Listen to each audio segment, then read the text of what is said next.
Being a scientific person is like poking out your eyes and walking around blind, right? So the scientific people, they basically, to have something in a theory with definitions, you have to take it and remove the density of light. You have to make it more dense and less light. Okay? Now, if you want to understand this world, in the top there's the Keter. Keter is pure God, light, beauty, and just everything that is worthwhile, everything you love in life, everything your soul truly search for is this. Now, things you want, if you want a car, a woman, you're just projecting that very light out on them, okay? But science is a trap, as I've said for a long time. When you walk into science, the more you start seeing your life or your world view with a scientific perspective, the less beauty.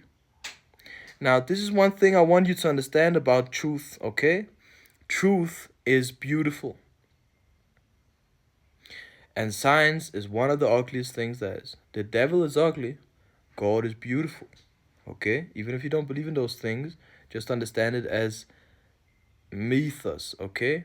So, when you look at things scientifically, let's take an example. The idea of an angel. An angel comes to you, you feel beauty, you feel God's light, you feel everything. You see it, it's right there, right? Or you sense it, it's unseen. Now, the scientific people will analyze psychologically, okay, what is the personification of every single detail of this angel? Blah, blah, blah, blah, blah, blah, blah, blah, blah. The wings symbolize this, blah, blah, and quantify it and put it down and put numbers and definitions on it and everything like that. And what they're doing is just a little, there's some truth in it, but it's not real truth because it kind of makes sense. But what they're truly doing is they're taking something high in light, high in what is beautiful and what is worthwhile, high in truth, and they're making it more and more dense into definition and theory, and in the end, there's barely any light in there.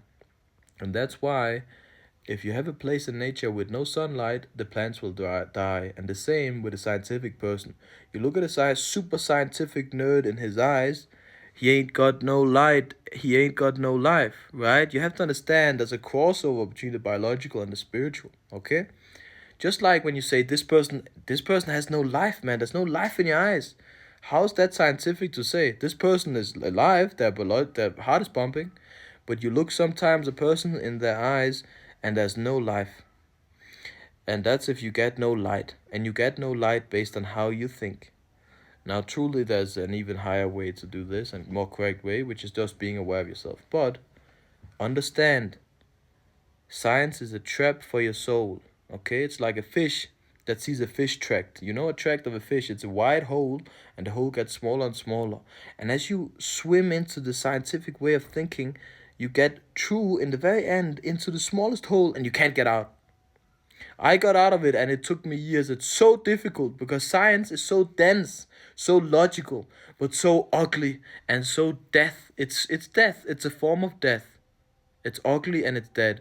And any type of mystic or esoteric thinker out there knows 100%. If you're really a truly wise guy, you know that where there's no beauty, there's no truth. There's no beauty in science. Don't fall for the scientific trap.